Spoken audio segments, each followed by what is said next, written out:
please.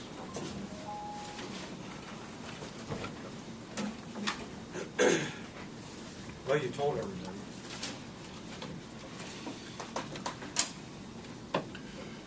Jack, the truth is, we're not good enough to shoot 16 for 28 from the foul line, turn it over 17 times, in particular, turnovers that lead directly to baskets, and that's,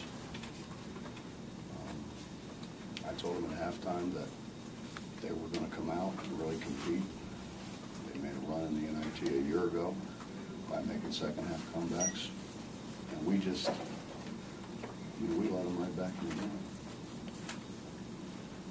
We can't shoot 16 to 28. We can't turn it over 17 times, particularly when we throw it to them, or they steal it from us. During that run, did you feel like you had people trying to do too much or not play within the structure of the offense? Well, the truck's done that. He's done that. But, I think they start making a run and you're a senior and you try to maybe do more than what you're capable of doing. I thought KJ and Dennis stood around and both too much. The truck tried to make plays that wasn't there. And then all of a sudden you go on offense. But I think that's human nature to try to, do something positive, and in the end you're not really doing anything positive.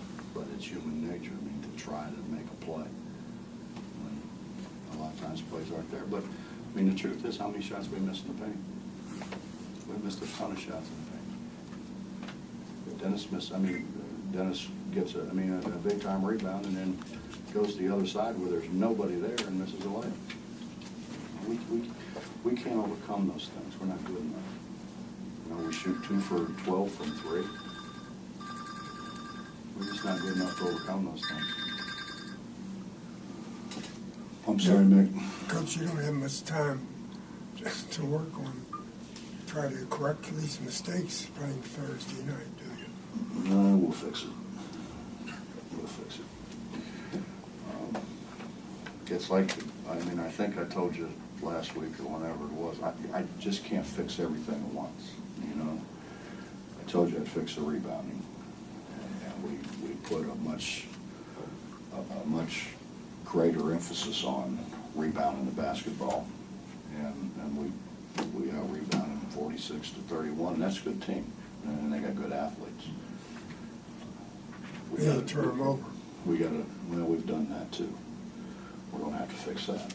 That's a little harder to fix because rebounding and defense, defense you got to know what you're doing, but rebounding more than probably anything is effort related. And we just had to crank up the effort, which I thought Dennis did. That's by far and away Dennis's best game. He just didn't make any shots. He didn't make the shots that he normally makes. When Truck was having such a hard time in the second half there, did you think about taking him out? And put in who? You stand there where I stand, look down that bench, you probably came to the same conclusion that I did.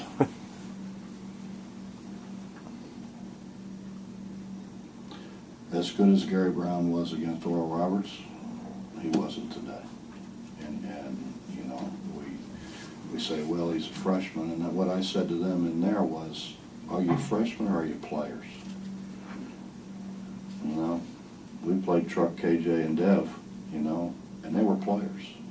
Nobody really said, well, they're freshmen. They just looked at them as players. Now all these guys, Gary just wasn't near as assertive, didn't have the same kind of bounce.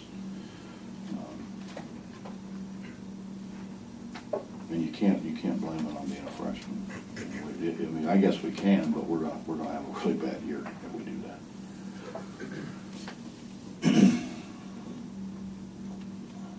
I just said on the radio, to me, turning the ball over and giving the ball to people, that's, basketball's been my life. I grew up in the gym. I grew up, with my father. I was in the gym, when I really probably couldn't walk. He had me in the gym. It's been very, very good to me, and to me, if you come try to steal my ball, I want to bust you in the mouth. You know what I mean? You're not going to take my ball. My ball's been too good to me, particularly walk into my house and try to take my ball. It ain't gonna go very well. And that's what I tried to explain to them, you know. That ball has gotten you this far. It's gotten you a free education, like it did me. It can take you further if you take advantage of the opportunities that you're going to be presented to you because you got that ball. Why you want somebody to come in and take it from you? I don't want anybody taking my ball. Been too good to me.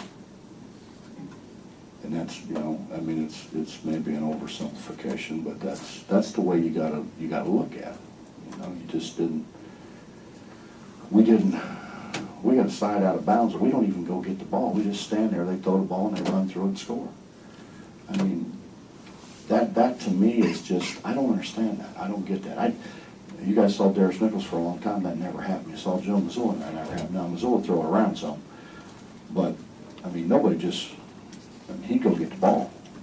And we're not assertive enough. We're just not, we are for a little while, and then we just kind of, I saw two guys in the first half, and I knew they were going to get beat. I'm screaming at them to get in the stance. And I knew they were going to get beat because they're just standing over there resting.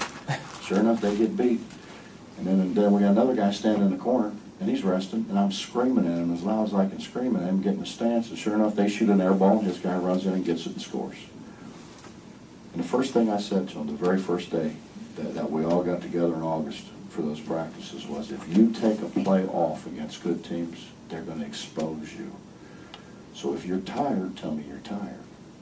You know, you're so much better off telling me you're tired and coming out and resting and then going back in when you're ready to go back in than you are me taking you out because you don't play hard. You know, but then again, I mean, God, we couldn't catch the ball. We couldn't. But we will get better. We'll fix it. Somehow, we'll fix it. Coach, when you were switching defenses in the second half and they would come up with a big shot, it would seem, is that more of just not having guys in the right place, or was it, you know, maybe they just, you know, they had some experience? Well, they have experience, but you know what, Justin, there's not a defense in the world you can play and not guard the ball. Otherwise, people just drive in and shoot layups. And we just didn't guard the ball. We didn't guard the ball in man. We didn't guard the ball in 2-3 zone. We didn't guard the ball in 1-3-1.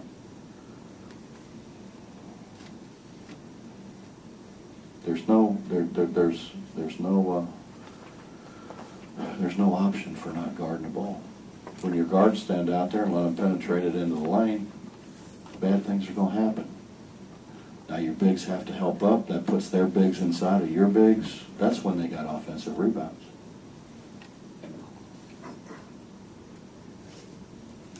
Bob, I understand a lot of this is young guys and learning on the run and things like that, but you mentioned a couple of players, say on the Lowe's, Dennis and Kevin and other guys trying to do too much.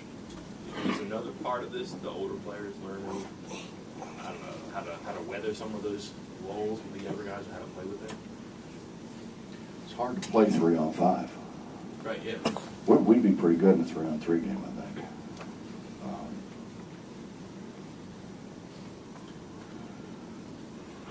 You know, the bottom line is we got to find 3 or 4 of those guys that'll play all the time.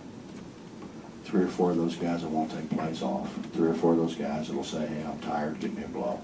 That'll play until I can get them a blow. That'll know what they're doing.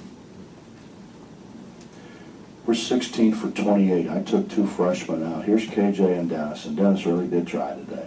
And they're trying like crazy to rebound and miss free throws. And I got a freshman just standing over there kind of watching them.